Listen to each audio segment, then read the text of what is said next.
इस औरत ने दावा किया है कि ये 3000 साल पहले एंशिएंट इजिप्ट के दौर में पैदा हो चुकी है। उस दौर में यह प्रेस्टीज थी और अब इसका पुनर्जन्म हुआ था। मतलब एक पुरानी रूह होती है जो दोबारा से पैदा होती है। इसने इजिप्ट में ऐसी ऐसी डिस्कवरीज की है जिसके बारे में पहले किसी को पता भी नहीं था। मैं पुनर्जन्म में यकीन नहीं करता, पर इस औरत के केस में इसकी पूरी लाइफ में जो जो शॉकिंग घटनाएं हुए हैं उसको देख के तो लगता है कि शायद वाकई ये इस दौर से ही है।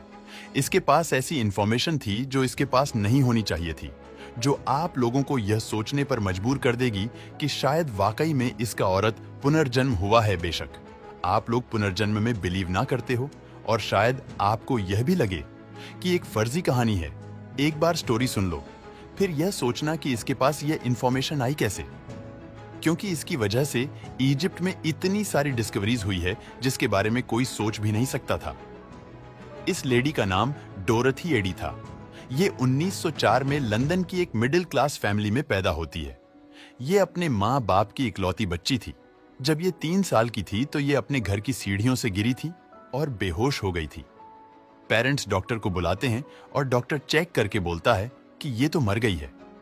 इस घटना के सिर्फ 1 घंटे बाद डोरथी खड़ी होती है, अपने रूम में चली जाती है और खेलना शुरू कर देती है। पेरेंट्स और डॉक्टर रूम में आते हैं। वो लोग शॉक हो जाते हैं इसको जिंदा देखकर, बल्कि पेरेंट्स तो गुस्सा करते हैं डॉक्टर पे कि तू किस किस्म का डॉक्टर है, जिंदा बच्ची को डेड डिक्लेयर कर दिया। डॉक्टर कसम खाता है कि वाकई उस टाइम मरी हुई थी। इस घटना के कुछ समय बाद डोरथी का बोलने का अंदाज अजीब हो जाता है और डॉक्टर्स और स्पेशलिस्ट ये बोलते हैं कि डोरथी फॉरेन एक्सेंट सिंड्रोम से सफर कर रही है और ये बड़ा नॉर्मल होता है उन लोगों में जिनको बहुत बुरी हेड इंजरी हुई हो। इसके अलावा डोरथी अपने पेरेंट्स को एक ख्वाब के बारे में बता रही थी जो बार बार इसको नजर आता था। वो बड़े बड़े पिल्लर वाली बिल्डिंग के बारे में बताती है और साथ ही वो एक खूबसूरत से गार्डन में होती है। उसको गार्डन बहुत पसंद होता है। उसके फूलों के बारे में बताती है और बताती है कि वो अपने दोस्तों के साथ वहां पर खेलती थी। डोरथी सिर्फ 4 साल की बच्ची थी। इस वजह से वो इस जगह को अच्छे से एक्सप्लेन कर ही नहीं पा रही थी और ना ही उसको ये पता था कि ये जगह है किधर। बस वो इस गार्डन के पीछे पागल थी जो ख्वाब में उसको बार बार नजर आ रहा था और वो हर वक्त इस गार्डन के बारे में बातें करती रहती थी। डोरथी के पेरेंट्स ये नोट करते हैं कि डोरथी हर वक्त रोती रहती है कि उसको अपने ख्वाब वाली जगह पर जाना है। अब तो डोरथी उसे अपना घर कहने लग गई थी। डोरथी की माँ उसको बोलती है कि डोरथी तुम घर ही हो। डोरथी बोलती है कि नहीं, ये मेरा घर नहीं है, मेरा घर तो उस गार्डन में है, बिल्डिंग के पास। अब होता यह है कि डोरथी को उसके पेरेंट्स उसको ब्रिटिश ले जाते हैं जिधर बड़े बड़े एंशिएंट के एग्जीबिशन सेट लगे हुए थे। जब वो इस म्यूजियम के अंदर जाते हैं और देखती है कि उधर फेरोज के स्टेचू पड़े हैं और पिक्चर लगी हुई है, वो भागकर इस एग्जीबिशन में जाती है और अलग अलग फेरोज के स्टेचू के पांव चूमने लग जाती है और वो चीख चीख कर बोलती है कि मैं अपने घर आ गई हूं, ये सब मेरे ही लोग हैं। पूरे म्यूजियम में इसने शोर मचा दिया था और वो इधर से वापस जाने को तैयार ही नहीं थी। डोरथी के पेरेंट्स उसको चुप करवा रहे थे। वो बड़ा शर्मिंदा थे क्योंकि सब लोग देख रहे थे कि पता नहीं इनकी बच्ची के साथ क्या हुआ है। डोरथी फिर अपने पेरेंट्स के साथ वापस चली तो जाती है, लेकिन इसके बाद उसको ये पता चल जाता है कि वो जगह जो इसके ख्वाब में नजर आती थी वो एंशिएंट इजिप्ट था।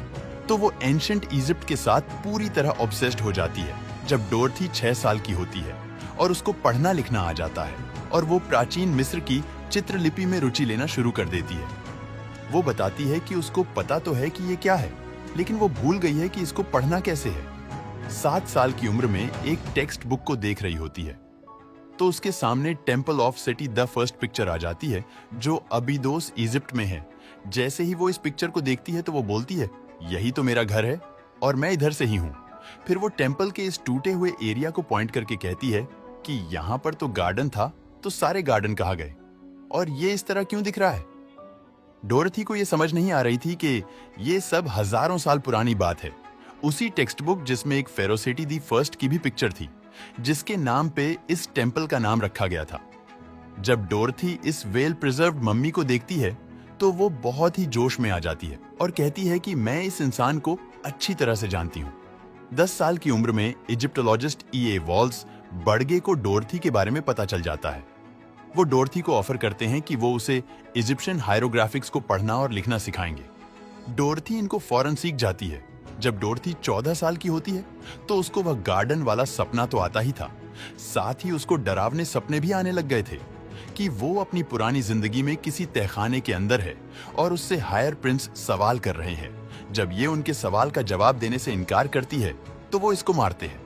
27 साल की उम्र में डोरथी एक इजिप्शियन बंदे से मिलती है और इसको उससे प्यार हो जाता है। अब डोरथी के दिमाग में आता है कि अगर वो इस बंदे से शादी कर लेती है तो उसको इजिप्शियन रेजिडेंसी तो मिल ही जाएगी। अब जैसे ही इनकी शादी होती है ये लोग इजिप्ट मूव कर जाते हैं। जैसे ही डोरथी इजिप्ट में लैंड करती है तो वो पहला काम ये करती है कि जमीन को चूमती है और रो रो कर बोलती है कि मैं घर आ गई हूं। डोरथी और उसके पति का एक बच्चा होता है। उसका नाम वो रखती है सेटी, जैसा कि उस फेरो का नाम था, सेटी दी फर्स्ट। जब डोरथी इजिप्ट में होती है तो वो बताती है कि उसको रात को एक आत्मा विजिट करती है जो था हॉरस। ये फाल्कन की तरह दिखने वाला इजिप्टियन डीएटी था। डोरथी बताती है कि ये फेरो सेटी दी फर्स्ट की रूह थी। अपने पहले साल इजिप्ट में डोरथी रात के टाइम हिप्नोटाइज स्टेट में चली जाती है। वो सो रही होती है, एकदम से उठती है और इजिप्टियन हाइड्रोग्राफिक्स में तेज तेज लिखना शुरू कर देती है। आधी रात को उसका पति उठता था और उसको देखता था इस हालत में, लेकिन वो इससे बात नहीं कर पाता था क्योंकि डोरथी बोलती है कि उस टाइम होरा उसे बातें बता रहा होता था और वो उन बातों को नोट कर रही होती थी। असल में होरा उसे ये बता रहा होता था कि पहले वो कौन हुआ करती थी।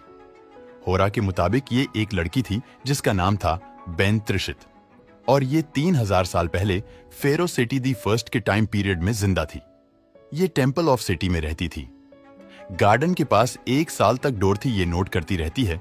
इजिप्शियन हेरियोग्राफिक में ये 70 पेजेस लिख लेती है जो इसके पहले की लाइफ स्टोरी थी, और वो ये है कि डोरथी के तौर पर पैदा होने से पहले एक इजिप्शियन औरत थी जिसका नाम था बेन त्रिशित। इसके फादर सोल्जर थे और इसकी मां फल बेचा करती थी जो मर गई थी जब यह 3 साल की थी। इसके फादर इसकी देखभाल नहीं कर सकते थे तो वो इसको टेंपल ऑफ कोमल सुल्तान में लगवा देते हैं जिधर ये बड़ी होती है और बाद में ये प्रीस्टेस बन जाती है। 12 साल की उम्र में बेन त्रिशित को 2 चॉइसेस मिलती है कि वो कहीं भी जा सकती है। दुनिया में अपनी मर्जी से आजाद होकर दूसरी चॉइस थी, या फिर वो इस टेंपल में ही रहे। ये टेंपल में ही रहने का फैसला करती है। इसके कुछ साल बाद ये फेरो सेटी द फर्स्ट से मिलती है। इसको उससे प्यार हो जाता है। बेन त्रिशित प्रेग्नेंट हो जाती है। जब इसकी प्रेगनेंसी का पता चलता है तो हायर प्रिंस इससे सवाल करते हैं। वो इसको मारते हैं जब ये जवाब नहीं देती। यही सेम सीन डोरथी बचपन में अपने डरावने सपने में देखती थी। फेरो सेटी का नाम पब्लिक में ना आ जाए और उसकी बदनामी ना हो, इस वजह से बेन त्रिशित अपनी जान ले लेती है। अब डोरथी का पति तंग आ जाता है उसको बार बार इस हालत में देखते हुए कि वो रातों को जागती है, हिप्नोटाइज कंडीशन में हो जाती है, इजिप्टियन हायरोग्राफिक में लिखना शुरू कर देती है। इस सब से वो थक गया था और वो इसको डिवोर्स दे देता है। इसके बाद डोरथी अपने बच्चे के साथ दूसरे सिटी में शिफ्ट हो जाती है। अब क्योंकि इसके बच्चे का नाम इसने सेटी रखा था तो लोग उसको ओम सेटी बुलवाने लग गए थे, जिसका मतलब था सेटी की मां इस टाइम पीरियड में डोरथी इजिप्ट डिपार्टमेंट ऑफ एंटिक्विटी में जॉब करना शुरू कर देती है और इसका बहुत ही सक्सेसफुल करियर होता है। इजिप्टोलॉजी में तकरीबन 20 साल तक ये टेंपल ऑफ सेटी दी फर्स्ट को रिसर्च करती है और उसकी एक एक चीज पर गौर करती है क्योंकि इसके मुताबिक ये भी वही रहती थी। 1952 में ओम सेटी जब अपनी 50s में होती है तो उसकी जॉब अब्दस में ही लग जाती है। तो फाइनली वो अपना कदम टेंपल ऑफ सिटी में रखती है। वो बोलती है कि ऐसा लग रहा है जैसे मैं यही रहती हूं। टेंपल के एक रूम में वो अपना ऑफिस बना लेती है और सारा टाइम वही स्पेंड करती है। वैसे तो ओम सेटी की बहुत सारी कंट्रीब्यूशन है इजिप्टोलॉजी में, लेकिन वो चीजें जिनकी वजह से ये हाईलाइट हुई थी वो थी जैसे ये टेंपल ऑफ सिटी में एंटर होती है तो वो उस गार्डन की लोकेशन बताती है कि गार्डन यहां पर था, क्योंकि बचपन से तो वो उस गार्डन का ख्वाब देख रही होती है। तो वो बोलती है कि इधर खुदाई करो, यहां पर गार्डन मिलेगा। तो वो खुदाई करते हैं तो वाकई वहां पर गार्डन था। इसके साथ ही वो ये भी बताती है कि कौन सा धरा किधर था, मतलब पूरे गार्डन का लेआउट बताती है और इसकी सारी बातें कंफर्म हो जाती हैं। फिर ओम सेटी बोलती है कि टेंपल की नॉर्थ साइड पर खुदाई करो, वहां पर एक सीक्रेट टनल मिलेंगे। वो लोग खुदाई करते हैं तो उधर वाकई सीक्रेट टनल मिल जाती है। किसी को भी इस टनल के बारे में पता चल ही नहीं सकता था, और ऐसा हो ही नहीं सकता था कि ओम सिटी को इसके बारे में बगैर किसी एक्सटर्नल नॉलेज के पता हो।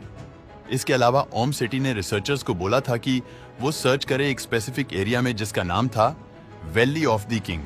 वहां पर एक फॉरगॉटन टॉम है। जब रिसर्चर्स उस एरिया में देखते हैं तो वहां पर एक टॉम मिल जाता है जो पहले डिस्कवरी ही नहीं हुआ था।